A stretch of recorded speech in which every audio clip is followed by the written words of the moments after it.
Kako se zoveš i u koji razred ideš? Idemo u 5A razred, ja zovem se Margarita. Znači ti si iz Ukrajine, jeli? Da. Pa reci mi, kako ti se sviđa u ovoj našoj školi? U ovoj školi jako dobro, ali moja škola je bila malo viša od ove. Sviđa li ti se živjeti u Hrvatskoj? Da. Jesi sviđa? Mislim, ja volim ovu Hrvatsku, mogu reći.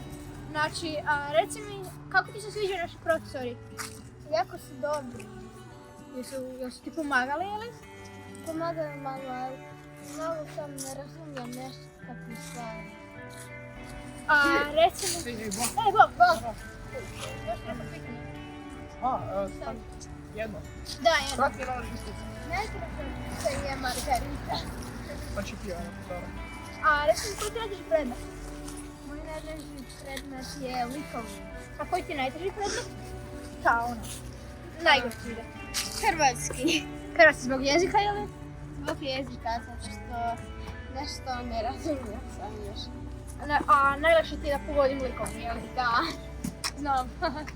Koja ti je najdraža životinja? Moja najdraža životinja je mačka. Reci nešto sebi, jel voliš sportove ili... Volim sportove. Ljudi! Molilo je! Odemo na sat! Sad ćete svi dobiti neopravljene, jeste čuli? Brzo natrag učionicu!